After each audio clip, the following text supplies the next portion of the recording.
오늘 본문은 누가복음 3장 1절부터 14절입니다. 묵상 제목은 회개를 선포하는 요한입니다. 1절부터 2절은 본문의 역사적 배경을 설명하고 있습니다. 누가복음은 역사적 배경을 알려주는 단서들이 많이 등장합니다. 그만큼 저자 누가가 꼼꼼히 자료들을 살펴서 역사적 기록을 하고 있다는 것을 우리에게 알려줍니다. 그 당시 디베료가 황제, 본디오 빌라도가 총독, 헤롯과 그의 동생 빌립, 또 루사니아가 이 분봉왕을 맡았고 안나스와 그의 사위 가야바가 대제사장이었습니다. 여기에 나온 정치 지도자들을 먼저 보겠습니다. 우선 디베료, 즉 티베리우스 황제는 2장에 등장했던 아구스도, 즉 아우구스투스 로마 초대 황제의 양자로서 주후 14년부터 37년까지 통치한 로마의 두 번째 황제입니다. 성경에서 예수님이 하신 사역들은 모두 디베료 황제 시절에 이루어졌습니다. 그리고 이 로마 황제가 이스라엘 지역을 나눠서 세운 왕들을 분봉왕이라고 합니다.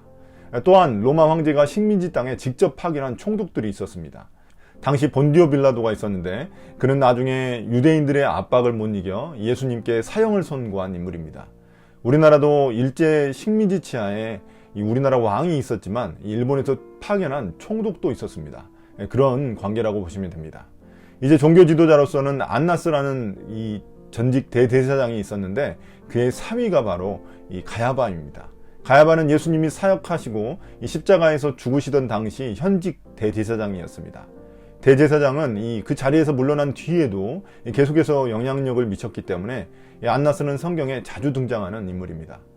이렇게 당시 정치, 종교, 군사 지도자들의 역사적 배경을 누가가 설명하는 이유는 성경에서 진짜 왕이 누구냐고 우리에게 질문하고 있는 것과 같습니다. 이제 본문으로 한번 들어가 보겠습니다. 2절 하반절에서 하나님의 말씀이 광야에 있던 사가랴의 아들 요한에게 내려왔습니다. 당시 앞서 언급한 여러 이 국가 지도자들이 있었지만 이제 침례 요한은 진짜 지도자인 메시아 예수를 준비하기 위해 사역에 뛰어들게 됩니다. 하나님은 황량한 광야 한편에서 이 침례 요한을 준비시키셨습니다. 하나님은 그 당시 지도자들에게 하나님의 말씀을 주시지 않으셨습니다. 자신들의 권력에 취해 있던 그들에게 하나님의 말씀이 들리지 않기 때문입니다. 하나님은 오히려 광야에서 묵묵히 하나님의 음성에만 귀 기울이던 무명의 침례 요한을 사용하셨습니다.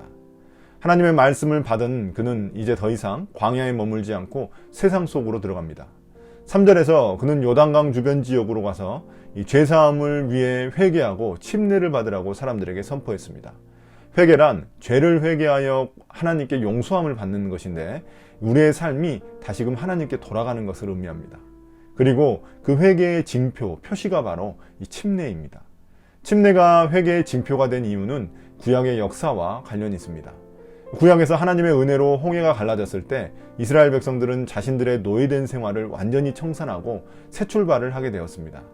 나중에 여호수아가 요단강을 건너 가나안 땅에 들어가게 되는데 그때도 하나님의 은혜로 요단강이 갈라지고 새 땅에 이스라엘 백성들이 들어가게 되었습니다. 그래서 침례는 이제 우리가 과거 사탄의 노예 생활을 했던 것을 청산하고 새 땅인 하나님 나라로 들어가는 것을 의미합니다. 다시 말해서 침례란 물에 들어가면서 나의 옛 모습을 완전히 수장시키고 물에서 나올 때 새 사람으로 나타나는 것을 의미합니다. 이러한 침례 요한의 선포는 구약 예언서 이사야의 말씀을 성취시키는 사건이라 중요합니다. 광야에 외치는 이의 소리가 바로 침례 요한이 선포한 그 말씀이기 때문입니다. 길을 곱게 하는 것, 또 모든 골짜기를 메우고 모든 산과 언덕은 평평하게 하고 굽은 것은 곱게 하고 험한 길은 평탄하게 하라는 것은 모두 주님의 길을 예비하는 것을 의미합니다. 주님이 오시는 길을 평탄하게 잘 닦는다는 의미로서 이 오시는 길에 방해가 될 만한 그런 장애물들이 다 사라지는 것을 말합니다. 왕이 행차할 때 장애물을 다 치우고 레드카펫을 까는 것을 우리에게 연상시킵니다. 원래 이것은 메시아가 옴으로써 일어날 자연의 변화를 의미하지만 여기서는 영적인 의미로서 사용되었습니다. 영적인 의미로 보자면 회개함으로 말미암아 우리의 높아진 마음이 낮아지고 겸손해지고 왜곡되고 부패한 마음이 정직하게 바뀌는 것을 말합니다. 이런 상태가 되면 모든 사람이 하나님의 구원을 보게 될 것이라고 말합니다. 7절에서 요한은 자신에게 침례를 받으러 오는 무리들을 강하게 책망했습니다. 그는 그 사람들을 독사의 자식들이라고 불렀습니다. 왜냐하면 그들이 닥쳐올 하나님의 진노를 피할 요량으로 형식적으로 침례를 받으려 했기 때문입니다. 그는 그들에게 회개에 알맞은 열매를 맺어야 한다고 말합니다. 삶이 바뀌지 않는 회개란 의미가 없다는 그런 말입니다. 유대인들은 자신들을 아브라함의 자손이라고 여기면서 이 선민 사상을 가지고 있었습니다. 그러자 요한은 하나님이 이 돌들도 아브라함의 자손을 만들 수 있다며 대놓고 그들을 조롱했습니다. 그 타이틀이 중요한 게 아니라 진정으로 회개한 삶의 변화가 있어야 진짜 아브라함의 후손이라고 말할 수 있다는 것입니다.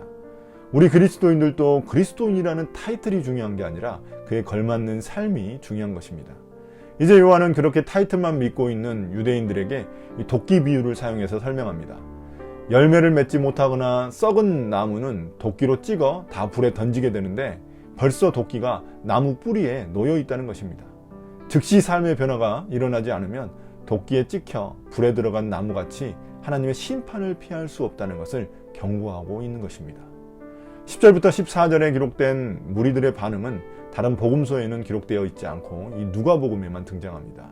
요한의 무시무시한 경고에 무리들은 자신들이 무엇을 해야 하는지 요한에게 묻습니다. 11절부터 14절은 요한이 그들에게 대답한 회개에 합당한 삶이 무엇인지에 대한 것입니다.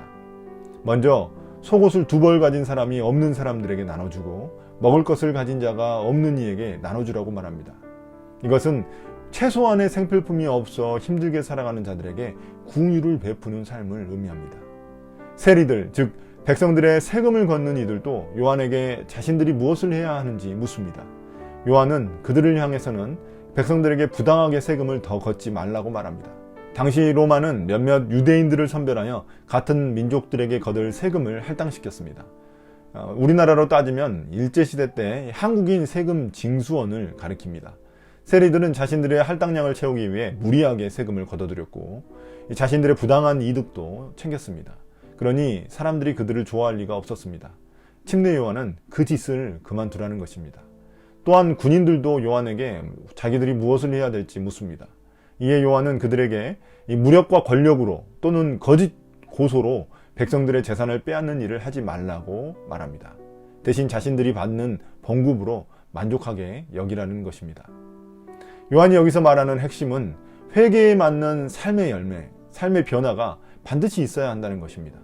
내 안에 탐욕이라는 죄를 회개한 자들의 삶이란 결국 주변 이웃들에게 관심을 갖는 일로 바뀌는 것이기 때문입니다. 또한 이것이 궁극적으로 침례를 통해 사탄의 나라에서 하나님 나라로 옮겨진 백성들이 살아가야 할 삶이기 때문입니다.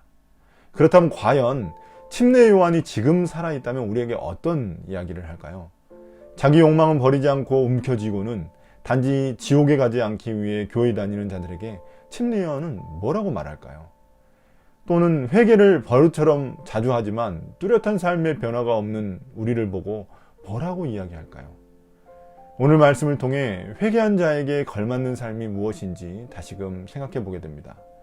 자신의 자리에서 주어진 권한을 남용하지 않고 정직하게 살아가는 것, 또 내게 주어진 소유들을 당연하게 여기지 않고 가난한 이웃을 위해 나누는 삶이 바로 그것입니다. 하나님이 우리에게 뭐 대단한 것을 요구하시는 게 아닙니다. 단지 이 세상에서 남들이 당연하게 생각하는 그 죄의 습관에서 벗어나는 것을 의미합니다. 2개 있으면 하나를 나누는 것, 정직하게 살아가는 것, 남의 것을 빼앗지 않는 그런 삶입니다. 내게 주어진 자리에서 하나님 나라 백성의 합당한 삶을 살아가는 우리가 되기를 축복합니다. 오늘 묵상을 마치겠습니다. 감사합니다.